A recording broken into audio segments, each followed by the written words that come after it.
Nos últimos dias, um oficial da Força Aérea Americana deu umas declarações bombásticas dizendo que o governo americano estava ocultando ali restos de naves alienígenas e até naves com material biológico não humano. Essa declaração, logicamente, reaqueceu bastante esse debate milenar sobre a existência de extraterrestres, e quando eu digo milenar, é porque esse debate é milenar mesmo, e nesse vídeo aqui eu vou provar isso para vocês, mostrando, por exemplo, o que Aristóteles, São Tomás de Aquino e figuras desse calibre pensaram, escreveram e registraram sobre a possibilidade de vida extraterrestre. Estou falando sério, isso aqui não é alienígenas do passado, não. Estou falando de história documentada, registrada em controvérsia. E eu acho que a gente pode começar puxando a conversa por Tomás de Aquino, esse grande teólogo medieval, talvez o mais influente de todos os teólogos medievais, que na Suma Teológica, o seu principal trabalho, na questão 47, artigo 4º da primeira parte, levanta a seguinte questão: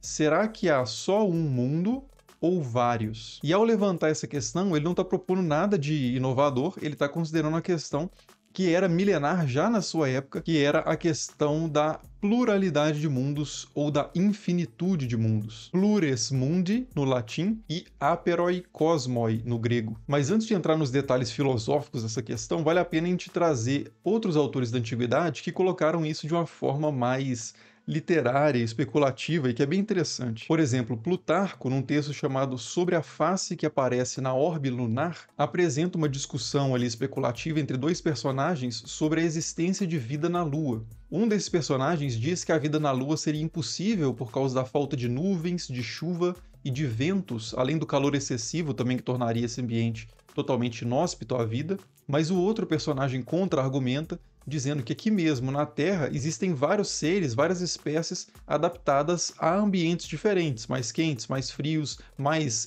úmidos, mais secos, e que essa mesma variedade biológica, essa possibilidade de aclimatação, né, de diferentes espécies, poderia se aplicar também ao caso da biologia lunar. Outro texto bem interessante nesse sentido é o Histórias Verdadeiras, do Luciano de Samosata, que conta a história de uma viagem de navio à Lua, que na verdade acontece sem querer, porque o navio estava indo para outro lugar e ele é pego por um tufão que o arremessa na Lua, mas de qualquer forma, uma vez que os navegantes acabam parando lá na Lua, eles são recrutados pelo rei selenita, o rei da Lua, para lutar numa guerra contra os habitantes do Sol, os Heliotas, que estavam em guerra com os selenitas por causa de Vênus, que ambos queriam transformar em uma colônia. E finalmente tem um texto um pouco mais tardio e que é atribuído a Plutarco também, mas provavelmente não é de Plutarco, que diz que os pitagóricos, né, os seguidores do filósofo Pitágoras, acreditavam que a Lua era terrena, era habitada como a nossa Terra e continha animais de tamanho maior e plantas de beleza mais rara do que o nosso globo oferece. Os animais, dizem os pitagóricos, segundo esse texto, em sua virtude e energia, são 15 graus superiores aos nossos,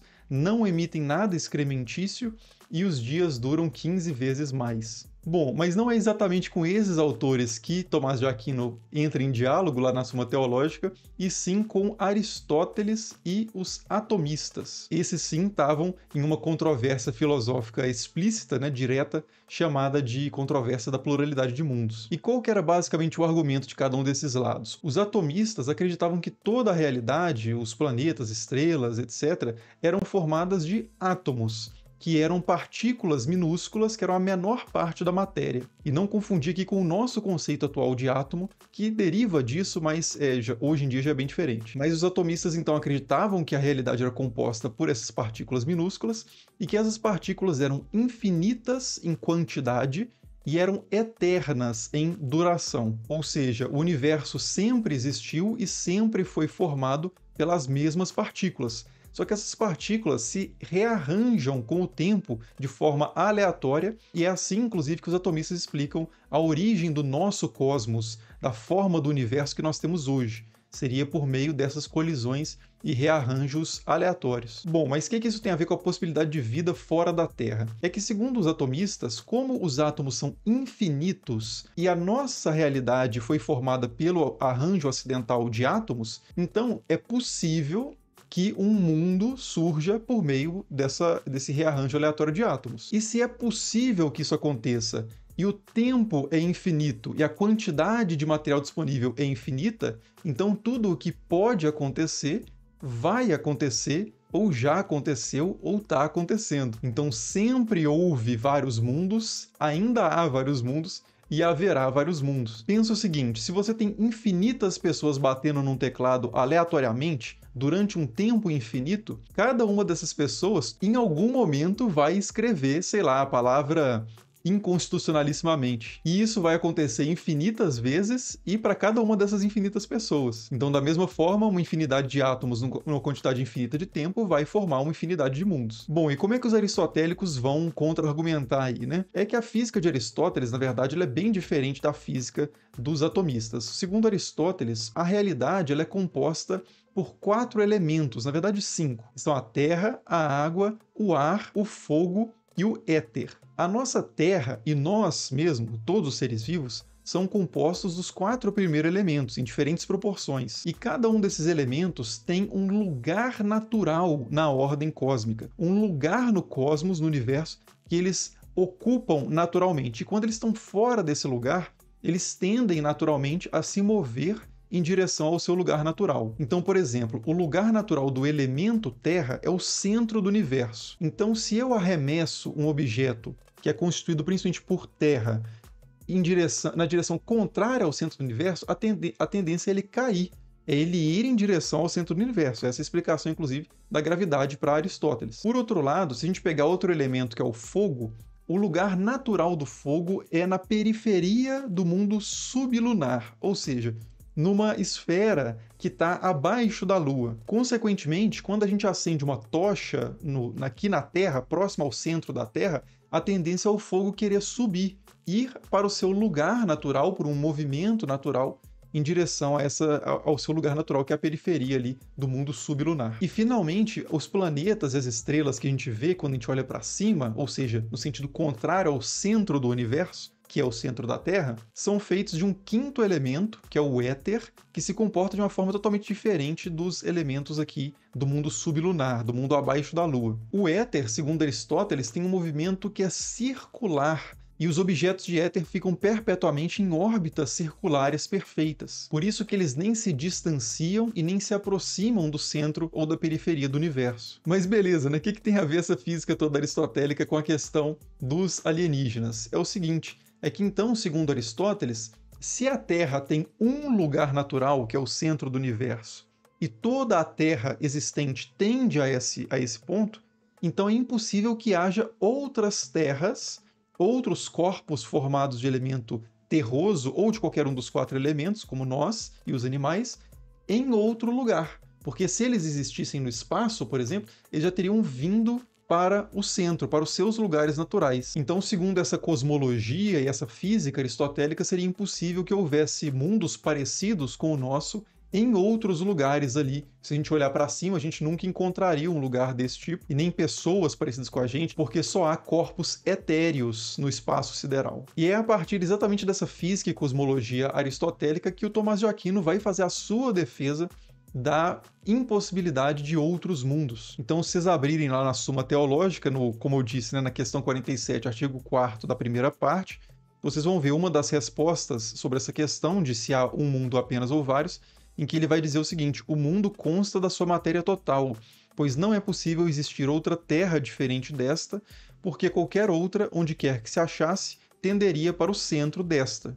E a mesma razão vale para os outros corpos, que são partes do mundo. E vale dizer também que Tomás de Aquino usa argumentos teológicos também contra a ideia de muitos mundos, e um deles interessante é o seguinte, é que Deus, sendo perfeito, expressa a sua perfeição também na sua criação. E se existissem 2 mundos e eles fossem ambos perfeitos, eles seriam idênticos, o que tornaria pelo menos um deles supérfluo, que não é uma característica de uma criação perfeita. E caso existissem vários mundos e eles fossem diferentes, então alguns deles, né, todos eles menos um pelo menos, teriam que ser imperfeitos, porque se 2 coisas são perfeitas, elas têm que ser idênticas. Se uma tem uma qualidade que a outra não tem, então faltou algo a uma delas, portanto, uma delas é imperfeita. Consequentemente, se Deus decidisse criar vários mundos diferentes, ele teria que criar mundos imperfeitos, o que não bate com a sua perfeição criativa. Agora, é claro que essa não era, não seria, não poderia ser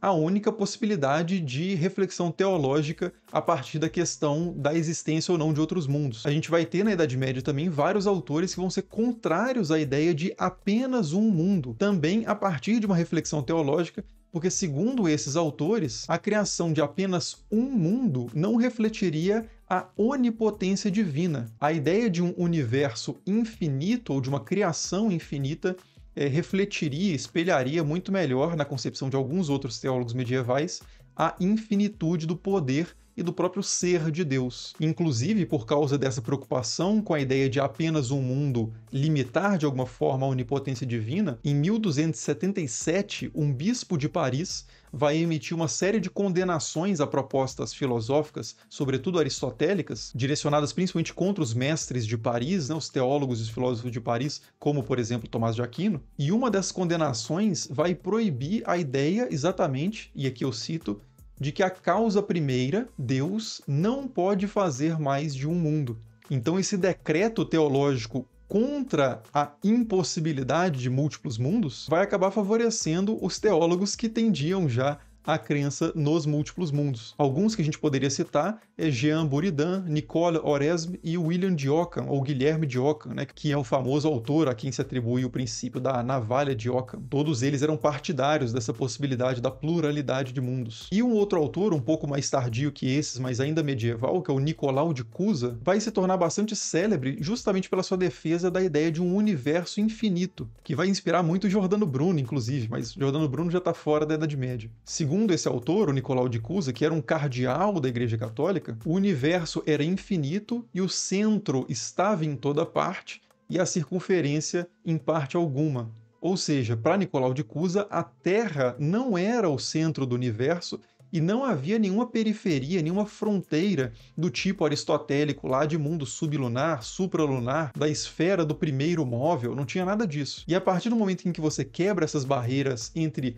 mundo sublunar, por exemplo, com 4 elementos, e mundo supralunar com outro elemento completamente diferente, isso te permite pensar que os outros astros que a gente vê no céu talvez não sejam de um tipo, de uma qualidade, que tenham características muito diferentes do que a gente vê aqui mesmo na Terra. E é exatamente esse o caminho que o Nicolau de Cusa vai perseguir na sua compreensão do universo. Para ele, os outros astros, aquilo que a gente vê quando a gente olha para cima, não é de natureza tão diferente, tão distinta do que a gente vê quando a gente olha para frente ou olha para baixo. E por isso ele vai propor uma ideia, pelo menos como suposição ou especulação, que é a seguinte: vida, como existe aqui na Terra, na forma de homens, animais e plantas, deve existir, suponhamos, em uma forma superior nas regiões solares e estelares. Em vez de pensar que tantas estrelas e partes do céu são desabitadas e que apenas nossa Terra é povoada, e talvez com seres de um tipo inferior, vamos supor que em cada região há habitantes diferentes em natureza por posição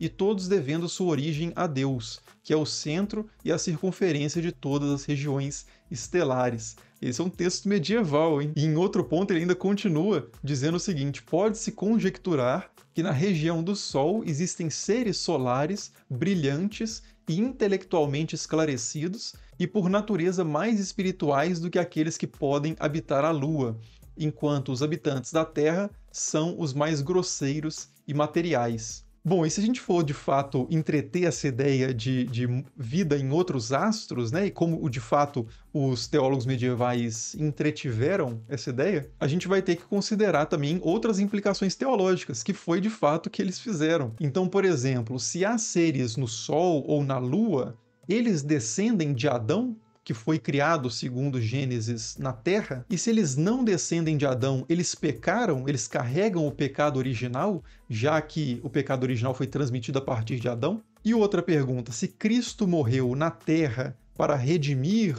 todo o universo ou coisa do tipo, será que é suficiente que Cristo tivesse morrido neste planeta para salvar também as pessoas de outros planetas? Ou será que Cristo teria que morrer em outros planetas também? Haveria, afinal de contas, várias encarnações e sacrifícios crísticos? Então, segundo um teólogo medieval, que é o Guilherme de Vorilhon, nos comentários que ele faz às Sentenças de Pedro Lombardo, que é um texto teológico clássico ali da Idade Média, ele vai dizer o seguinte: se há homens em outro mundo, não procedem de Adão e não pecaram. E quanto à pergunta sobre Cristo ter que encarnar em outros planetas, ele diz o seguinte: Quanto à pergunta se Cristo, ao morrer nessa terra, poderia redimir os habitantes de outro mundo, eu respondo que ele é capaz de fazer isso mesmo se os outros mundos forem infinitos, mas não seria adequado para ele ir a outro mundo onde ele precisaria morrer novamente. Então aqui o Vorilong defende apenas uma encarnação suficiente para a redenção multiversal, multicósmica. E enfim, esse debate vai longe, ele só se aquece ainda depois da Idade Média por causa da Revolução Copernicana, da nova compreensão da cosmologia. Inclusive, Galileu recebe uma carta, que eu vou colocar ela aí na tela, mas não vou ler aqui não, porque o vídeo já está longo demais, mas que fala também as consequências teológicas, as interpretações teológicas que algumas pessoas fazem da observação de Galileu da Lua, publicado no Sideros Núncios. E enfim, até hoje, né, existe um ramo, se vocês procurarem no Google aí, chamado astroteologia, que discute as implicações teológicas da crença em vida extraterrestre, coisas do tipo. Mas é isso. Chega, né? O vídeo está longuíssimo e talvez um tanto confuso e cheio de informações, mas espero que vocês tenham achado alguma parte disso interessante. Comentem aí embaixo também o que vocês acharam mais interessante, se vocês acreditam aí em vida fora da Terra, quais as suas expectativas das próximas notícias depois da declaração do oficial da Força Aérea Americana. E é isso. Muito obrigado, como sempre, por assistir e nos vemos aí nos próximos vídeos.